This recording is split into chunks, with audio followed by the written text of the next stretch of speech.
खुलुमबाय बयखौबो बिटिआर गोरोबथानि उनाव मानाव गेदेर प्रमद बर' दैदेननाय इउपिपिएल हानजाया बिटिसिआव सरकार खुंनाय समाव गोरोन्थि जालांनायफोरखौ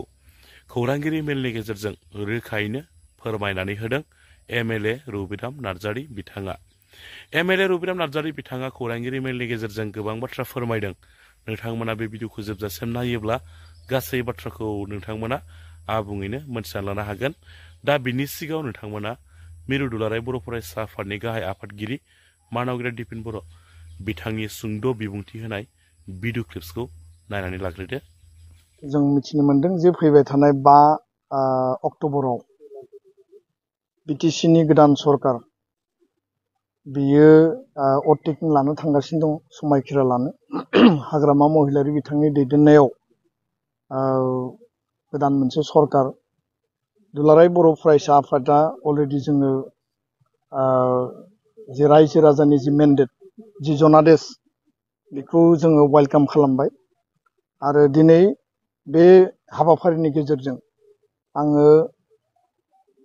बड'लेण्डनि रायजो राजानि जानानै हाग्रामा महिलारी बिथाङा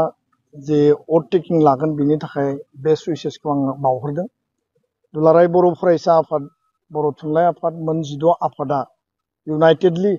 मोनसे आपिल आरो मोनसे एफर्ट, मोनसे जोङो प्रसेस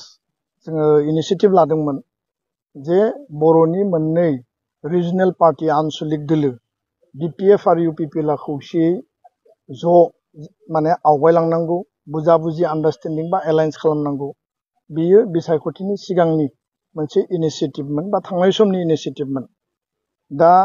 बिसायख'थिया बारलांबाय, आनसलिक दोलो बिपिएफनो बड'लेण्डनि रायजो राजाफ्रा माने लेन्डस्लाइड माने भिक्टरि मोनसे मेन्डेट बिथांमोननो 28टा सिट होबाय आरो लोगोसेनो इउपिपिएलनो 7टा सिट होबाय, बिजेपिनो 1 सिट होबाय। जोंनि जे आपिल जे खौसेथिनि आरो गोरोबलायनायनि आरो बड'लेण्डखौ जेब्लायबो सान्थि गोजोननि मोनसे ओनसोल हिसाबै गायसननानै लाखिनायनि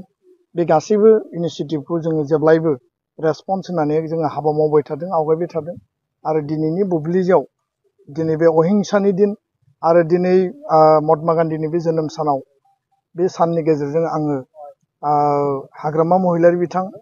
आरो प्रमद बर' सानैबो बिथांखौ आङो खावलायगोन जे फैबाय थानाय समाव आनसलिक दोलोखौ सक्तिशालि आरो मजबुत खालामनानै बड'लेण्डखौ निर्मान खालामनायनि थाखाय बा बाखि हाबाफारिफोरखौ मावलांनांगौनि थाखाय बड'लेण्डनि रायजो राजानि आसा एसपिरेसनखौ सुफुंनायनि थाखाय खौसे हाबा मावलांनो हायो नामा, बिनि थाखाय फिन सानफिननो थाखाय आं खावलायबावगोन। आरो गुबुन मोनसे बिथिङा जाहैबाय सरकार दाखांनायनि उनाव दुलाराय बर' फरायसा आफादा सम आरो थासारिखौ नायनानै एकर्ड इमप्लिमेन्टेसनखौ 100% खालामनांगौनि थाखाय गामि सोबावनांगौ दङ, सिमा बारायनायजों लोगोसे स्कुल प्रभिन्सियेलाइजेसननि मेटार दङ आरो गोबां माखासे बिथिंफोर थाबाय। आर्टिकेल 280, 125 एमेन्डमेन्ट बेफोर बिथिंखौ जाहाथे काउन्सिल गभर्नमेन्टआ जेब्लाबो पजिटिभलि बिथांमोना एकर्ड इमप्लिमेन्टेसननि थाखाय मदद होलाङो। बिनि थाखाय दुलाराय बर' फरायसा आफादा सम आरो थासारिखौ नायनानै इयुनाव हाग्रामा महिलारी बिथांजों सावरायनो थाखाय जोङो नाजागोन। आं बेखिनि बाथ्राखौनो बयनिबो फोरमायबाय। गोजोन्थों। माखासे जोंनि पावार एन्ड फांसन आरो बेनि स्टेटासा बिटिआर सुक्तिनि गेजेरजों गाहायाव थाङाखै नङा, गाहायाव गोग्लैलांदों। एग्जिकिउटिभ काउन्सिल जे जोंहा दङ बिटिसिआवहाय, बे एग्जिकिउटिभ काउन्सिलनि जाय गाहाय खुंगिरि बेखौ जोङो चिफ अफ बड'लेण्ड होननानै बुङोमोन, चिफ अफ बिटिसि बिथांमोनहा बेखौ सोलायनानै चिफ एग्जिकिउटिभ मेम्बार हिसाबै दोनदों। मेम्बार हिसाबै लाबोनायाव बिनि स्टेटासा एसे गाहायाव थांनाय बायदि जों गोरलैयैनो बुजिनानै लानो हायो। आरो मोनसे खोथा जाबाय मा, जोंनि चिफनि जे प्रट'कल स्टेटास माने बेयो स्टेटनि केबिनेट मिनिस्टारनि इकुइभेलेन्ट, चिफ आरो डिपुटि चिफनि प्रट'कल बिथांमोननि स्टेटासा। दा बेवहाय जोङो बिटिआरआव एखेबारे स्पष्ट बेखौ नुदों जे बिथांमोननि प्रट'कल, बिथांमोननि स्टेटासखौ एखेबारे माने साइलेन्ट मेनटेन खालामदों। डेट मिन्स बिथांमोनहा जेबो माने माबा गैया माने स्टेटास गैया जेबो पजिशन होनाय जायाखै आरो बे मोनसे सिक्स शेड्युलखौ गाहायाव लांनायनि मोनसे मोनफा मोनफा उदाहरन आरो जोंनि जायफोर इएमफोर दं बिथांमोननि स्टेटासाबो प्रट'कलाबो स्टेट मिनिस्टारनि इकुइभेलेन्ट बेयो जोंहा थांनाय सिक्स शेड्युल बिटिसि एकर्डआव रोखा रोखा दङमोन चिफ एन्ड डेपुटि चिफ बिथांमोननि प्रट'कल स्टेटासा जागोन केबिनेट मिनिस्टार स्टेटनि बे माने बेजों समान जागोन आरो जायफोर इएमफोर जागोन बिथांमोनहा मिनिस्टार अफ स्टेटनि इकुइभेलेन्ट जागोन आरो जायफोर एमसिएलए जागोन बिथांमोनहा एमएलएनि समान जागोन दा बे जिनिसा थांनाय बिटिआर सुक्तिनि गेजेरजों नैबे गभर्नमेन्ट 5 बोसोरनि गेजेराव जों बे जिनिसखौ कमप्लिटलि एखेबारे एबलिश खालामनायखौ जों नुनो मोनदों बेयो जोंनि थाखाय देरसिन बाथ्रा डेभेलपमेन्टनि खामानि मावदों मावाखै बेसेबां साक्सेस जादों जायाखै बे दोनथ' डेभेलपमेन्टआ दिनै नङा गाबोन जागोन नों मावाखै सोरबा मावगोन डेभेलपमेन्टआ मोनसे कन्टिनिउआस प्रसेस जोंनो डेभेलपमेन्ट नांगौना जोंनि पावार एन्ड फांसन जोंनि पजिशन स्टेटासखौ जोंनो नांगौ जों जे मर्यादाखौ मोनबाय बे मर्यादाखौ खोमानानै जों कोनोदिनबो डेभेलपमेन्टनि खामानिखौ लानानै सेटिसफाइड जानो हाया डेभेलपमेन्टआ जोंनि थाखाय उननिसो बाथ्रा जोंनिया जाबाय मा जोंनि स्ट्रागलनि गेजेरजों जों जेखौ एचिभ खालामदोंमोन जे एचिभमेन्ट जादोंमोन बे एचिभमेन्टनि लेभेला गाहायाव खुनु प्रकारै थांनो मोना आरो थांनाय बिटिआर सुक्तिनि दारैहाय बे जिनिसखौ कमप्लिटलि गाहायाव जोङो माने गोग्लैलांनायखौ जों नुनो मोनदों आरो बेखौ जोङो सहायनो हाया बेखायनो बे मोनसे माने थांनाय गभर्नमेन्टनि बिथांमोननि पलिटिकेल पलिसि स्ट्रेटेजि आरो डिप्ल'मेसियाव फेल जानायनि ओमफ्राय बिटिसि बिनि पावार फांसनखौ माने फोजोबस्रांनायनि मोनफा मोनफा माने उदाहरन हिसाबै जों बेखौ बुंनो हायो बाखि बिथांमोनहा दा नायदो नोङो बिटिसि ओनसोलाव स्टेट गभर्नमेन्टनि डाइरेक्ट हस्तक्षेप intervention from the state government directly from Dispur बेखौ जों नुबाय थादों बिटिसि ओनसोलाव दिनैहाय सिक्स शेड्युल फुल फेजेर मोनसे अथरिटि बेवहाय सिक्स शेड्युल गभर्नमेन्टनि बादै दस्रा खुनु एजेन्सिफ्रा दस्रा खुनु गभर्नमेन्ट इन्स्टिटिउसनफ्रा डाइरेक्ट फैनानै इन्टारभेनसन खालामनो हाया खामानि मावनो हाया नोंथांमोनहा नाय बेवहाय दानि आसाम गभर्नमेन्टआ सिदा सिदियै बिटिसिनि मोनब्रै जिल्लायावबो मोनफ्रोमबो डिस्ट्रिक्टआव साफा गार्जेन मिनिस्टार होना दोनजोबदों गार्जेन मिनिस्टारा जाबाय आसाम गभर्नमेन्टनि मन्थ्रि